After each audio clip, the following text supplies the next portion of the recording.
Chapter 1. The Kentucky Rose. Born into modest circumstances in Kentucky, Mona Strader possesses a beauty that becomes her currency and her curse. This chapter establishes her humble beginnings as the daughter of a stable master, her early recognition of beauty as power, and her calculated entry into society through her first marriage to naval officer Henry Schlesinger. We witness her transformation from a Kentucky farm girl into a sophisticated socialite, learning the rules of high society while harboring an insatiable hunger for more. The narrative explores her realization that love is a luxury she cannot afford. Marriage must be strategic, not romantic. Her beauty opens doors, but each door leads to a more gilded cage. The chapter establishes the central paradox. Mona's greatest asset is also her greatest prison. We see her shed her authentic self piece by piece, replacing genuine emotion with calculated charm. The tone is opulent yet foreboding, hinting at the emptiness that will consume her. The chapter ends with her first divorce, and the chilling recognition that she has crossed a line from which there is no return. She has learned to treat human connection as a commodity to be traded for advancement.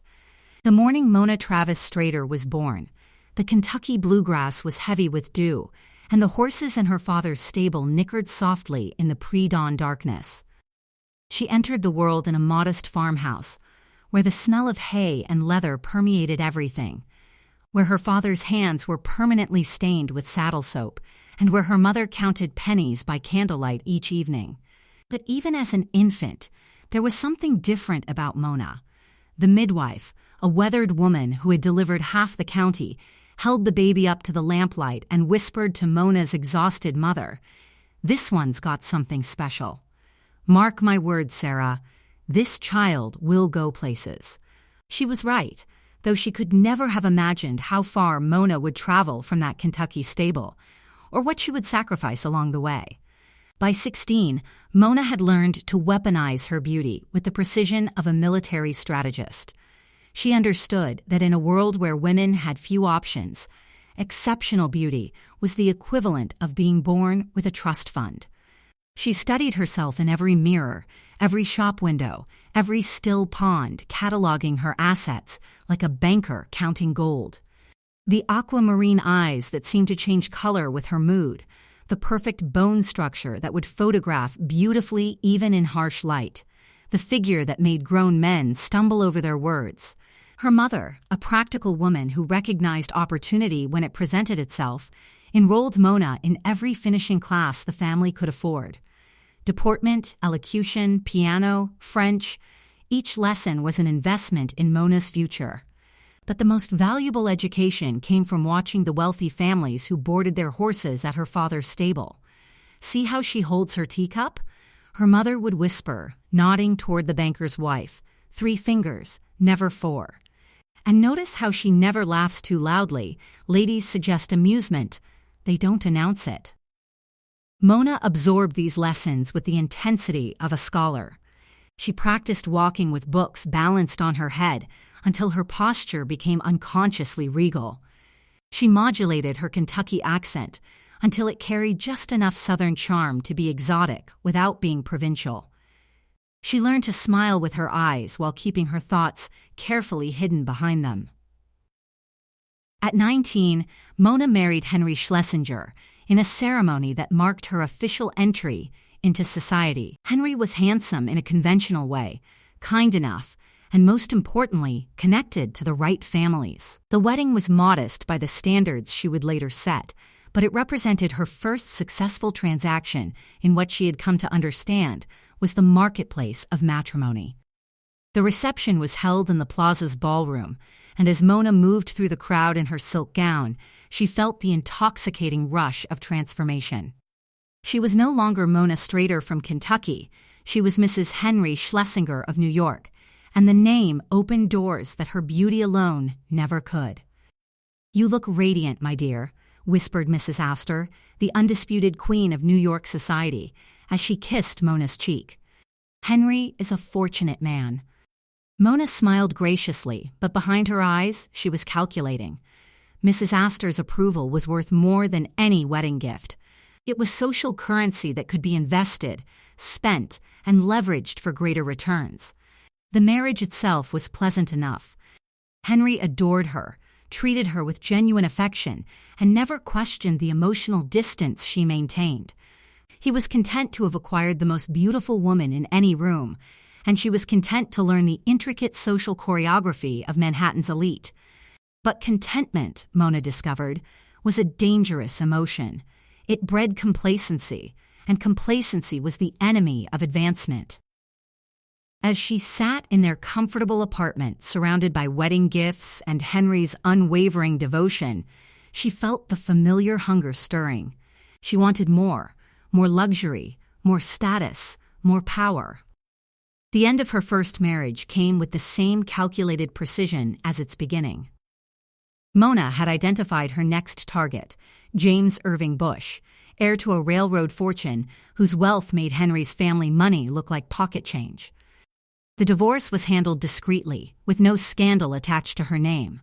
She had learned that reputation was as valuable as any bank account, and she guarded hers carefully. "I simply grew apart from Henry," she explained to the Society reporters, her voice carrying just the right note of wistful sadness. Sometimes two people can love each other and still not be right for each other. It was a lie, of course. Mona had never loved Henry, just as she would never love any of the men who would follow. Love was a luxury she couldn't afford. It clouded judgment, created vulnerability, and interfered with the clear-eyed assessment necessary for social advancement. As she stood on the terrace of the Newport cottage where she was spending the summer, watching the sunset paint the ocean gold, Mona felt a moment of profound clarity. She was 22 years old, newly divorced, and already being courted by some of the wealthiest men in America. She had successfully shed her Kentucky origins like an old dress, transforming herself into something polished and perfect. But in that moment of triumph, she also felt something else, a hollow ache where her heart should have been. She had traded her authentic self for social advancement, and the transaction was irreversible. The girl from Kentucky who had once loved horses and summer thunderstorms was gone, replaced by a beautiful automaton who could smile on command and charm anyone into giving her what she wanted. She pushed the feeling aside. Sentiment was another luxury she couldn't afford. She had a goal, to climb as high as society's ladder would take her, and she would let nothing, not even her own humanity, stand in her way. The wind off the ocean carried the scent of salt and possibility. Somewhere in Manhattan, James Irving Bush was probably thinking about her, planning their next encounter. Mona smiled, the expression as calculated as everything else in her carefully constructed life. She was becoming exactly what she had always intended to be, irresistible, untouchable, and utterly alone. Chapter 2. The Gilded Ascent. Now Mrs. James Irving Bush, Mona enters the rarefied world of American industrial royalty. This chapter explores her mastery of high society's unwritten rules, while revealing the emotional cost of her calculated existence. We witness her transformation into a fashion icon, her strategic friendships with other wealthy wives, and her growing expertise in the art of social manipulation. However, beneath the glittering surface, cracks begin to show. Her relationship with her young son Bobby becomes increasingly strained as she prioritizes social obligations over maternal duties. The chapter introduces her obsession with eternal youth and beauty, showing her early experiments with cosmetic procedures and extreme beauty regimens. We see her growing paranoia about aging and her fear that her primary asset, her looks, might depreciate. The narrative builds tension through her encounter with Harrison Williams, a utilities magnate whose wealth dwarfs even her current husband's fortune. The chapter climaxes with a society scandal that threatens her carefully constructed reputation, forcing her to make a choice between loyalty and advancement. She chooses advancement, revealing the depth of her moral compromise and setting the stage for her next calculated marriage. The Bush Mansion on Fifth Avenue was a monument to American industrial might, its limestone facade rising like a cliff face above the tree-lined street. Inside, Mona moved through rooms filled with Renaissance paintings and French furniture, each piece carefully chosen to announce the family's cultural sophistication. At 24, she had achieved what most women could only dream of. She was the wife of one of America's wealthiest men, her photograph regularly appearing in society magazines, her opinions sought on matters of fashion and taste. But success, Mona was learning, was like climbing a mountain. Each peak revealed another, higher summit that demanded to be conquered. She stood in her dressing room, a space larger than the entire Kentucky farmhouse where she had been born, watching her maid arrange the evening's jewelry selection. Diamonds, emeralds, sapphires, each piece worth more than her father had earned in a lifetime. Yet as she contemplated which necklace would best complement her gown, Mona felt the familiar restlessness stirring. "The emeralds, I think," she murmured, more to herself than to the maid. "They bring out my eyes." "Yes, ma'am," the girl replied, lifting the heavy necklace with reverent care. "You'll be the most beautiful lady at the opera tonight." Mona studied her reflection as the emerald settled against her throat. Beautiful, yes, but for how long? She had noticed the first fine line near her left eye just last week, barely visible but there nonetheless. At 24, she was already thinking about preservation, about the strategies necessary to maintain her primary asset in a world where younger beauties emerged every season. The opera house glittered like a jewel box, each tier of boxes filled with New York's elite in their evening finery. Mona sat in the Bush family box, perfectly positioned to see and be seen, her emerald gown chosen specifically to complement the family's emerald tiara, a piece that had belonged to James's grandmother and carried with it the weight of old money respectability. But Mona's attention wasn't on the performance. She was studying the other boxes, cataloging who was present, who was absent, and most importantly, who was worth knowing. Social climbing, she had learned, was like chess. Every move had to be calculated several steps in advance. "Magnificent performance," commented Mrs. Whitney, leaning over from the adjacent box during intermission. "Though I must say, Mona, you're looking particularly radiant this evening. Marriage clearly agrees with you." "You're too kind," Mona replied, her smile perfectly calibrated. "James takes such good care of me." It was the expected response, the social script that reinforced the illusion of marital bliss. In reality, James was kind but distant, treating her more like a prized acquisition than a partner. Their conversations rarely ventured beyond the superficial, and their physical relationship was dutiful rather than passionate. But passion, Mona had convinced herself, was a distraction from more important goals. During the second act, she noticed a commotion in one of the boxes across the horseshoe. Harrison Williams, the utilities magnate, was entertaining a small group of guests, his laughter carrying across the hushed auditorium. Even from a distance, his presence was commanding, the way other men deferred to him, the way women's eyes lingered on him despite his advanced age. Williams was recently widowed, and the gossip columns had been speculating about which society beauty might capture his interest. His fortune made James's wealth look modest by comparison, and his influence extended far beyond New York's social circles into the corridors of political power. Mona felt a familiar stirring, the hunter's instinct that had served her so well. She filed the information away for future use, already calculating how she might engineer an introduction. The call came on a gray March morning while Mona was reviewing the household accounts in the morning room. James had suffered a heart attack during a business meeting in Chicago. He was alive but gravely ill, and the doctors were not optimistic about his recovery. As Mona sat with the telephone receiver in her hand, listening to the doctor's careful explanations about James's condition, she felt something that surprised her. Genuine sorrow. Not love, perhaps, but a real affection for the man who had been unfailingly kind to her, who had given her his name and his fortune without asking for more than she was willing to give. But even as she absorbed the news, another part of her mind was already working, calculating the implications. If James died, she would be a wealthy widow at 27, free to make her next move. The thought made her feel guilty, but she couldn't banish it entirely. She took the next train to Chicago, playing the role of the devoted wife with practiced skill. The newspapers photographed her entering the hospital, her face arranged in an expression of appropriate concern, her black coat and hat suggesting mourning without presuming the outcome.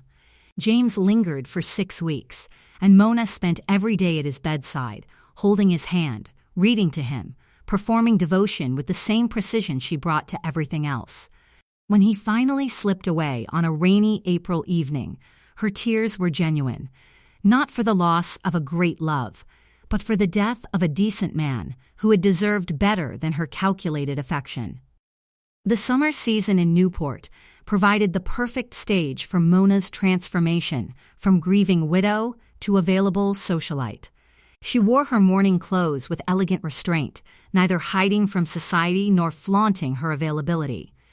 It was a delicate balance, one that required perfect timing and flawless execution.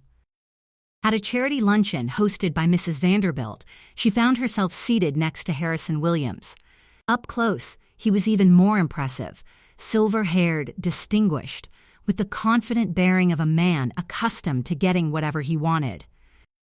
"Mrs. Bush," he said, his voice carrying a slight Southern accent that reminded her, unexpectedly, of home. "I was sorry to hear about James. He was a good man." "Thank you," Mona replied, her voice soft with practiced grief. "He was, indeed. I miss him terribly." It wasn't entirely a lie. She did miss James, or rather, she missed the security and status he had provided, but she was also acutely aware of the opportunity sitting beside her. Their conversation was carefully neutral, touching on safe topics, the weather, the charity's worthy cause, mutual acquaintances. But Mona sensed Williams's interest, saw the way his eyes lingered on her face, noticed how he steered the conversation to keep her engaged. As the luncheon ended and guests began to disperse, Williams approached her again. "I wonder if you might join me for dinner tomorrow evening," he said. "Nothing improper, of course. I thought you might enjoy seeing my collection of French impressionists." Mona hesitated just long enough to suggest genuine consideration, then smiled.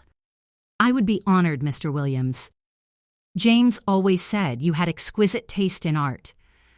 As she walked to her car, Mona felt the familiar thrill of a successful campaign beginning. Harrison Williams represented the ultimate prize, not just wealth, but power on a scale she had never imagined. With him, she could transcend mere society and enter the realm of true influence. But as she settled into the back seat of her Rolls-Royce, she caught sight of herself in the rearview mirror. The face looking back was still beautiful, still capable of inspiring desire and envy. But there was something in her eyes that hadn't been there in Kentucky, a hardness, a calculating coldness that no amount of makeup could disguise. She was becoming exactly what she had set out to become, and the realization filled her with equal parts triumph and dread. Each step up the social ladder took her further from the girl she had once been, and she was beginning to suspect that the person she was becoming might not be someone she would have liked to know. But it was too late to turn back now. The game was in motion, and Mona von Bismarck, for she had already begun thinking of herself by the title she would eventually claim, intended to win, no matter what it cost her. Chapter 3: The War and the Reckoning. As World War II engulfs Europe, Mona's carefully constructed world begins to crumble. Now the Countess von Bismarck, through her marriage to Count Albrecht, she finds herself trapped in Nazi Germany, her American origins making her suspect, while her German title becomes increasingly dangerous. This chapter explores her navigation of wartime politics, her husband's complex relationship with the Nazi regime, and the moral compromises required for survival. Albrecht's death in 1936 leaves her wealthy but vulnerable, forcing her to flee Europe as war approaches. The chapter reveals the fragility of the social structure she spent decades climbing. Titles and wealth mean nothing when the world is burning. Her return to America is not triumphant, but desperate, and she discovers that her German connections have made her persona non grata in many circles.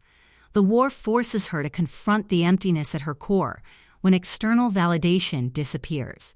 Her son Bobby, now a young man, sees through her facade and confronts her about her absence from his life. The chapter ends with a devastating realization. She has sacrificed everything real for things that prove to be illusions, and the bill for her choices is finally coming due.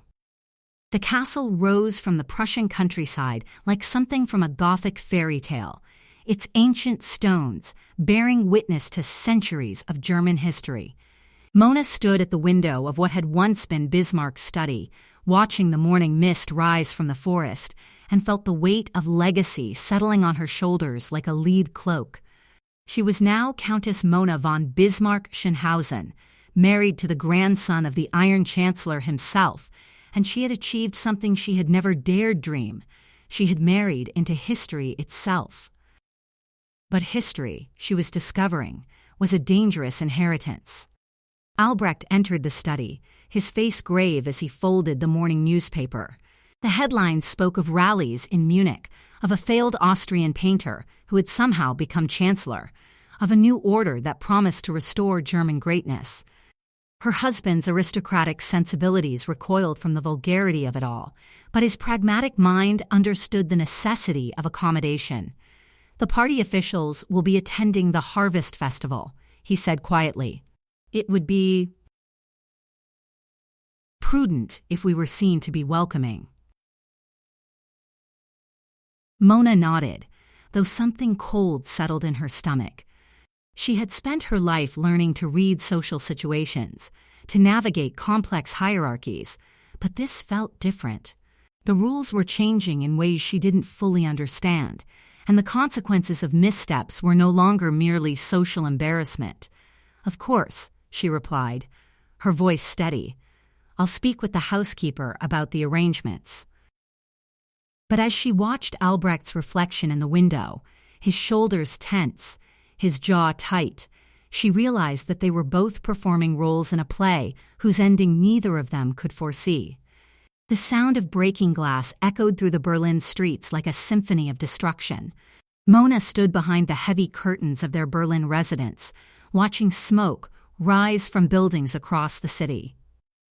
Crystal knocked. They would call it later, the night of broken glass. But in the moment, it felt like the sound of civilization itself shattering. Albrecht had been summoned to a meeting with party officials, and she waited alone in the grand salon, surrounded by priceless art and antique furniture that suddenly felt like props in a theater of the absurd. The von Bismarck name had provided protection, but protection was conditional, and the conditions were becoming increasingly impossible to meet. A soft knock interrupted her thoughts.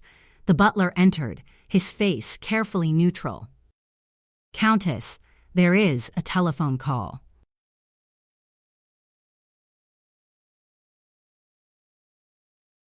"From New York.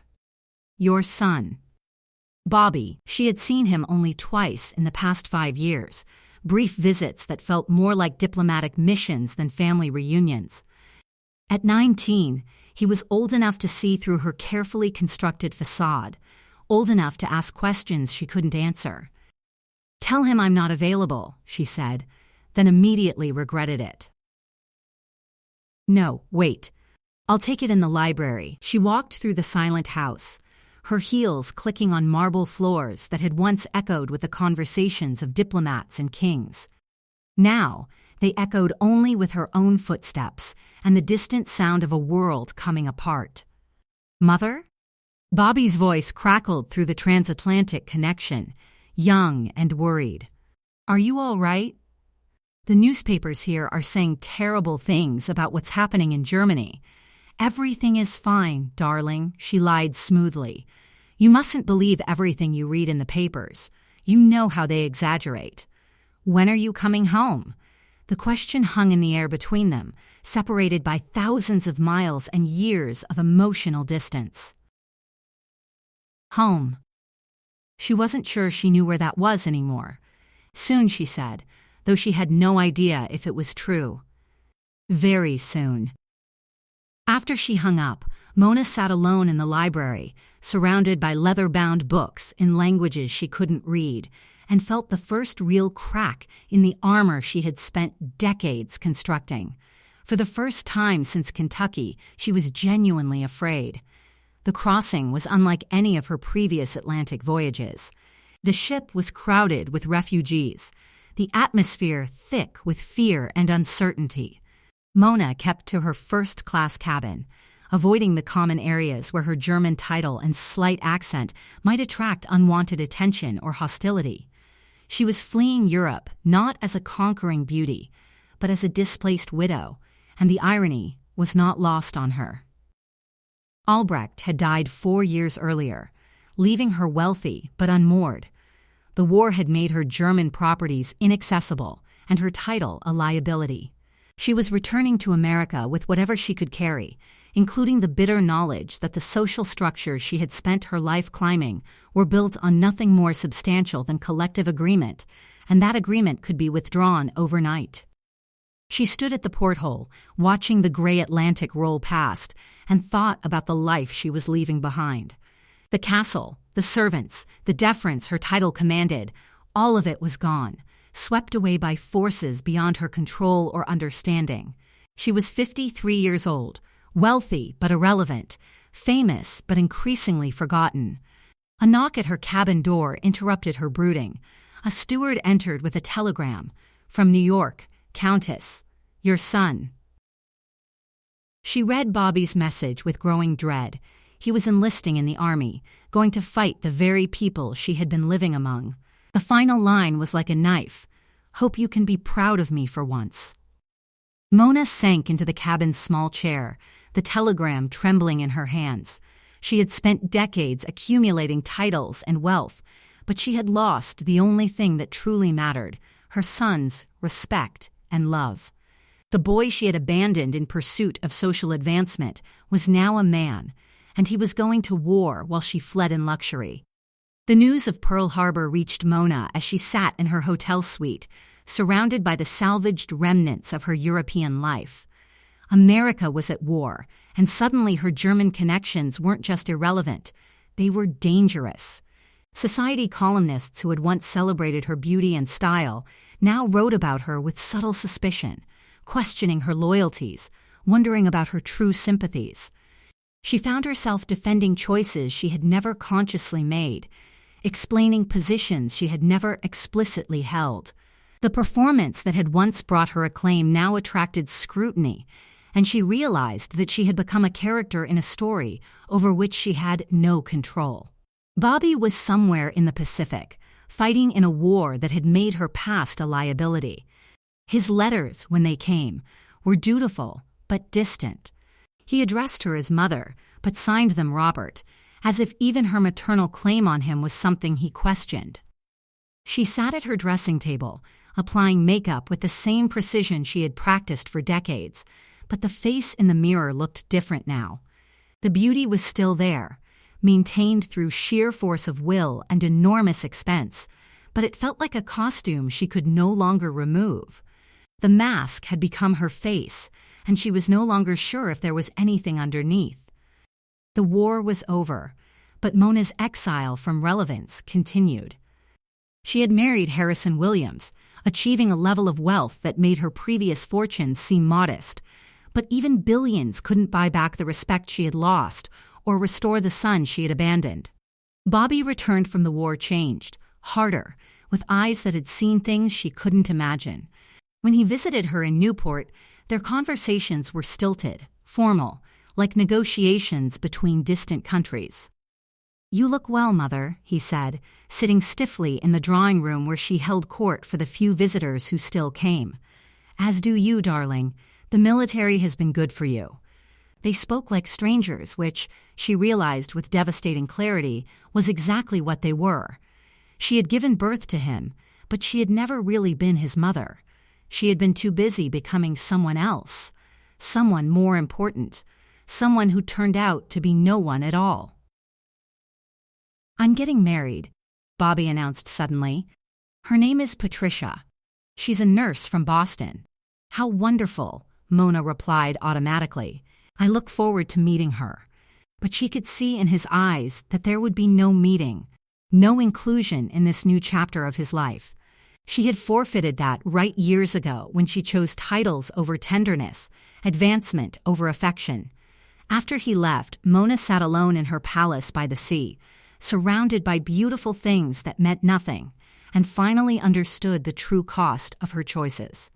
She had climbed higher than any woman of her generation, achieved everything she had set out to achieve, and discovered that the summit was a place of perfect, crystalline isolation. The girl from Kentucky who had dreamed of glittering ballrooms had gotten her wish. But dreams, once realized, often revealed themselves to be nightmares in disguise, and Mona was finally waking up to find herself trapped in a golden cage of her own making, with no one left to blame but the woman in the mirror who stared back at her with the cold, empty eyes of a stranger. Chapter 4: The Unraveling. Following Harrison Williams's death, Mona becomes one of the wealthiest women in the world, but finds herself more isolated than ever. This chapter explores her descent into obsessive beauty maintenance and her desperate attempt to stop time through increasingly extreme measures. Her marriage to Helmut von Bismarck Schönhausen, 30 years her junior, represents her final, pathetic attempt to reclaim youth and relevance. The world has moved on from her kind of calculated glamour, and she becomes a relic of a bygone era. Her relationship with her son Bobby deteriorates completely when she chooses not to attend his wedding, prioritizing a beauty treatment over family obligation. The chapter reveals the full extent of her transformation from ambitious social climber to pathological narcissist. Her obsession with her appearance becomes all-consuming.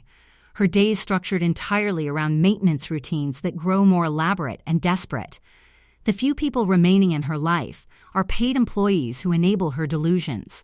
The chapter builds to Bobby's death from cancer, a tragedy she learns about through a lawyer rather than experiencing as a mother. Her reaction reveals the complete calcification of her heart. She feels nothing, having successfully amputated her capacity for genuine human emotion to avoid the pain of authentic connection. Harrison Williams died as he had lived, quietly, efficiently, without unnecessary drama. The funeral was everything it should have been: tasteful, well-attended, properly covered by the society pages. Mona played the grieving widow with the same precision she brought to everything else, her black Balenciaga perfect, her tears carefully timed, her composure never quite breaking in public view. But in the silence of the Palm Beach mansion afterward, surrounded by condolence flowers and Harrison's vast fortune, Mona felt something she hadn't experienced since Kentucky: genuine fear. Not the social anxiety that had driven her ambition, but existential terror. She was 56 years old, spectacularly wealthy, and utterly alone in the world. She stood before the bathroom mirror in Harrison's master suite, now hers alone, and studied her reflection with the clinical eye of a jeweler examining a diamond for flaws. The face was still beautiful, but it required increasingly heroic efforts to maintain. The morning routine had grown from an hour to 3 hours, involving creams, massages, exercises, and treatments that promised to hold back time itself. "Mrs. Williams?" Her secretary's voice drifted through the door. "The lawyers are here for the reading of the will. The will made her one of the richest women in America. But wealth," she was discovering, was like morphine. It numbed the pain, but couldn't cure the underlying disease. The disease was loneliness, and no amount of money could buy genuine companionship.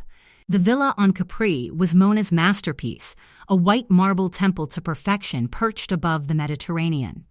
Every detail had been orchestrated to create an environment where she could exist as a work of art rather than a human being. The lighting was carefully controlled, the mirrors positioned at flattering angles, the staff trained to see only what she wanted them to see. It was here that she met Helmut von Bismarck Schönhausen, her late husband Albrecht's nephew. At 26, he was young enough to be her son, handsome in a dissolute way and notably short of funds. To the world, the attraction was obvious and embarrassing, a wealthy older woman and a charming fortune hunter. But to Mona, Helmut represented something more precious than money, the illusion of desirability. "You're still the most beautiful woman I've ever seen," he would whisper, his hands tracing the lines of her face with practiced tenderness. It didn't matter that he was lying, that he called her the old lady when speaking to friends, that he was systematically looting her accounts.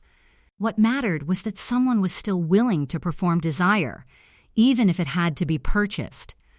Their wedding was small, private, almost furtive. The society pages noted it with barely concealed mockery, but Mona no longer cared about public opinion in the way she once had. She wanted the title back, Countess von Bismarck Schönhausen, as if the name itself could restore what time had taken. The call came while Mona was undergoing her latest cosmetic procedure, a painful treatment that promised to tighten the skin around her eyes. She was 64 years old and fighting a war she could not win, but she fought it anyway with the same determination that had carried her from Kentucky to European aristocracy. "Countess," her secretary's voice was carefully neutral. "There's been a call from Boston. About Mr. Robert. Bobby, her son, though the word felt foreign in her mouth, was in the hospital." "Cancer," the doctor said. "Advanced." The prognosis was not good. Mona lay on the treatment table, her face covered in bandages, and felt nothing. Not grief, not fear, not even curiosity. She had spent so many years protecting herself from emotional pain that she had successfully amputated her capacity to feel anything at all.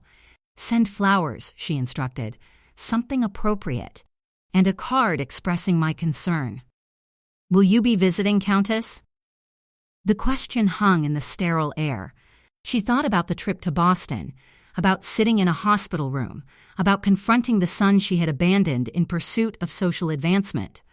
She thought about his wife Patricia, who had never liked her, about grandchildren she barely knew, about the messy, complicated reality of family. "I'm in the middle of treatments," she said finally, "perhaps when I'm recovered." But they both knew she would not go. The woman who had once calculated every social move with chessmaster precision could not calculate how to be a mother to a dying son. Bobby died on a Tuesday morning while Mona was having her hair styled. The news came through her lawyers, not from Patricia, not from the grandchildren, but from attorneys settling the estate. She had been excluded from his final days as completely as she had excluded herself from his life. Mona received the news in her white drawing room, surrounded by the beautiful objects she had collected over decades. She was wearing a pale pink Balenciaga, her hair perfectly arranged, her makeup flawless. She looked like a porcelain doll that had been placed on a shelf and forgotten. "I see," she said when the lawyer finished explaining the circumstances. Her voice was steady, emotionless. "Was there anything else?" The lawyer stared at her, clearly expecting some display of grief, some acknowledgement of the tragedy. But Mona had nothing to give. She had traded her humanity for social advancement so long ago that she no longer remembered how to access genuine emotion. After the lawyer left, she sat alone in her perfect room, surrounded by perfect silence. She thought about the little boy Bobby had been, the way he used to reach for her when she bent to kiss him goodnight, the trust in his eyes before she taught him not to trust her. But the thoughts felt abstract, like memories belonging to someone else. The woman who had given birth to Bobby was gone, replaced by this beautiful automaton who could perform any social role except the one that mattered most. Christmas came and went without acknowledgement in the villa. Mona had long since stopped celebrating holidays. They reminded her too much of family, of connections she had severed, of the human warmth she had traded for social temperature. Helmut was away, as he usually was, spending her money in ways she preferred not to examine. Their marriage had settled into a comfortable fiction. He provided the illusion of companionship. She provided the reality of wealth. Neither expected more from the other. She spent the day as she spent every day now, in elaborate maintenance of her appearance. The routines had become rituals, almost religious in their precision. Creams applied in specific sequences, exercises performed at exact times, treatments scheduled with military precision. She was fighting time itself, and losing, but she could not stop fighting. In the evening, she sat on her terrace overlooking the sea, wrapped in a cashmere shawl, watching the lights of the fishing boats bob on the dark water. She was 68 years old, one of the richest women in the world, and she had no one to call, no one who would miss her if she disappeared, no one whose life would be meaningfully different if she had never existed. The girl from Kentucky had dreamed of being admired, envied, celebrated. She had achieved all of that, and discovered that admiration was not love, envy was not friendship, and celebrity was not connection. She had climbed to the very top of the social ladder only to discover that the view from the summit was of an empty landscape stretching endlessly in all directions. She pulled the cashmere closer around her shoulders and watched the stars appear one by one in the darkening sky. Beautiful, distant, and utterly alone, just like her. Chapter 5. Resolution and Final Reflection. Mona's final years reveal the complete tragedy of a life built entirely on surfaces. Now in her 70s and 80s, she has become a recluse in her Capri villa, seeing almost no one except paid staff who maintain the elaborate fiction of her continued relevance. Her beauty routines have become pathological, consuming entire days in desperate attempts to halt time's advance. Helmut's death frees her from the last pretense of human connection, leaving her alone with her obsessions and regrets. The chapter explores her final retreat from reality as age makes her beauty maintenance increasingly futile. Her staff become enablers of her delusions, paid to pretend she is still the goddess she once was. The narrative builds to her death in a New York hospital, alone despite being surrounded by people paid to attend her. Her funeral becomes a fashion event rather than a mourning, attended by people who knew her image but never knew her. The final reflection focuses on the ultimate irony. She achieved everything she set out to achieve, and discovered it meant nothing. She left behind billions but no heir, beautiful homes but no home, a famous name but no legacy that mattered. Her life becomes a cautionary tale about the cost of living entirely for appearance while neglecting to develop a soul. The villa had become a beautiful mausoleum, its white marble walls reflecting nothing but emptiness. Mona, now 78, moved through the perfectly appointed rooms like a ghost haunting her own life. The morning routine had expanded to consume most of the day, hours spent applying creams that promised miracles, undergoing treatments that defied nature, performing elaborate rituals of preservation that had become more religious than cosmetic. She stood before the bathroom mirror, studying her reflection with the desperate intensity of a scientist searching for a cure. The face looking back was still recognizably beautiful, but it was the beauty of a carefully maintained artifact rather than a living woman. The skin was pulled tight from countless procedures, the expression frozen in a mask of perpetual composure, the eyes empty as glass. "Senora," her maid Maria whispered from the doorway. "The photographer from Vogue has arrived." Mona felt a flutter of the old excitement. Vogue still wanted her, still considered her worthy of their pages. At 78, she remained the most beautiful woman in the world, though the title now felt more like a burden than a blessing. The photo session was elaborate, requiring multiple costume changes, careful lighting, and strategic positioning. Mona performed for the camera with the skill of a lifetime professional, each pose calculated to minimize flaws and maximize impact. But when she saw the contact sheets later, she was horrified. Despite all the preparation, all the artistry, all the expensive intervention, time had left its mark. "Destroy them," she commanded, her voice sharp as breaking crystal. "All of them." I will not be remembered looking anything less than perfect. Helmut's death came as a relief rather than a grief. At 71, he had outlived his usefulness, and his passing freed Mona from the last pretense of human relationship. The funeral was small, attended by distant relatives who had never accepted her claim to their family name and were clearly relieved to see the connection finally severed. Alone in the villa afterward, Mona felt something she hadn't experienced in decades, a kind of peace. For the first time in her adult life, she was unmarried and had no intention of marrying again. She was 81 years old, still calling herself Countess von Bismarck-Schönhausen, but the title felt like a costume she could finally remove if she chose. She didn't choose. The identity was too deeply embedded, too essential to her sense of self. Without it, she would be merely Mona Strader from Kentucky, and that girl had been erased so thoroughly that no trace remained. Her world contracted further. She saw almost no one except her staff, who had learned to navigate her requirements and anxieties with the skill of diplomats. They knew never to photograph her without permission, never to position mirrors unfavorably, never to mention her age or compare her to younger women. They maintained the elaborate fiction that she was timeless, ageless, unchanged by the decades that had transformed the world around her. The isolation had become absolute. Mona rarely left the villa, rarely received visitors, rarely engaged with the world beyond her carefully controlled environment.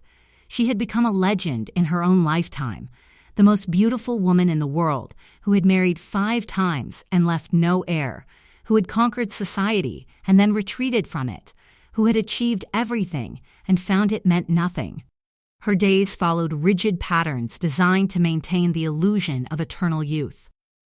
The morning beauty routine expanded now to 4 hours of creams, massages, and treatments. The afternoon rest in carefully controlled lighting.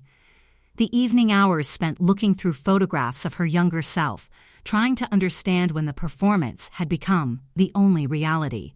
She had albums full of images documenting her transformation from Kentucky girl to countess, her marriages, her triumphs, her beauty at every age. She studied these photographs obsessively, searching for the moment when she had stopped being a person and become a thing, a beautiful object to be admired and envied, but never truly known. The phone rarely rang anymore. The few people who had populated her life were dead or distant, and as she had withdrawn from society, they had drifted away without resistance or regret. She had no close friends, no confidants, no one who knew her beyond the image she had spent decades constructing. The stroke came suddenly, violently, destroying in minutes what Mona had spent decades trying to preserve. She was 85 years old, and her body was finally asserting truths her will had long denied. The face that had been her fortune, her power, her identity was now slack and unresponsive, betraying the person behind it in ways she had spent her life preventing. She lay in the hospital bed, unable to speak or move, her mind still sharp enough to understand what was happening, but powerless to prevent it.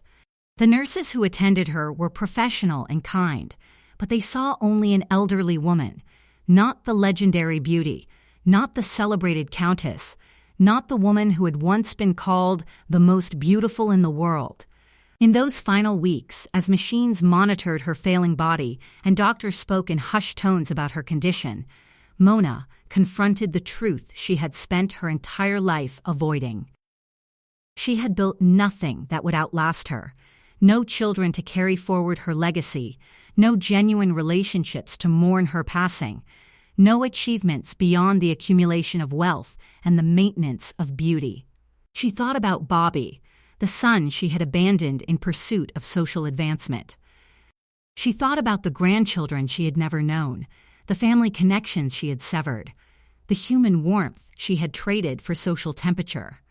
She had spent 85 years becoming someone, only to discover at the end that the someone she had become was no one at all. Mona von Bismarck died as she had lived for decades, alone, despite being surrounded by people paid to attend her, The obituaries that appeared in newspapers around the world focused on her beauty, her marriages, her wealth, and her style. They called her an icon, a legend, a woman who had defined an era of glamour and sophistication. The funeral was everything she would have demanded: impeccable, well-attended, properly covered by the press. She was buried in a black Balenciaga gown, her hair perfectly styled, her makeup applied by professionals. Even in death, she was performing, maintaining the image that had been both her greatest achievement and her ultimate prison. The mourners who attended spoke of her beauty, her style, her legendary status. They shared memories of seeing her at parties, reading about her in magazines, admiring her from afar. But no one spoke of knowing her, really knowing her, because no one had. She had been too careful, too controlled, too afraid of revealing anything real beneath the perfect surface. Her fortune was distributed according to her meticulously planned will: charitable donations, bequests to museums, endowments to institutions. The villa on Capri was sold, the Paris apartments closed, the possessions dispersed to collectors who valued them as artifacts of a vanished world. But the essential Mona, if such a thing had ever existed beneath the performances and calculations, vanished completely. She left behind no heir, because she had never allowed herself to be vulnerable enough to create genuine connection. She left behind no legacy, because she had invested everything in the temporary and nothing in the eternal. In the end, Mona von Bismarck had been the most beautiful woman in the world, and it had cost her everything that mattered. She had climbed higher than any woman of her generation, achieved everything she had set out to achieve, and discovered that the summit was a place of perfect, crystalline isolation, where beauty was preserved, but life was impossible. The girl from Kentucky who had dreamed of glittering ballrooms had gotten her wish, but dreams, once realized, often revealed themselves to be nightmares in disguise. Mona had spent her entire life becoming a masterpiece, only to discover too late that masterpieces are meant to be admired from behind velvet ropes, never touched, never known, never loved. She had won every game she had played, but the games themselves had been worthless. She had perfected the art of surface and found that surfaces, no matter how beautiful, cannot sustain a human life. In the end, she remained what she had always been, a cautionary tale about the cost of living entirely for appearance while neglecting to develop a soul. A reminder that all the wealth and beauty in the world cannot fill the emptiness where a heart should be. The most beautiful woman in the world died as she had lived, perfectly and utterly alone.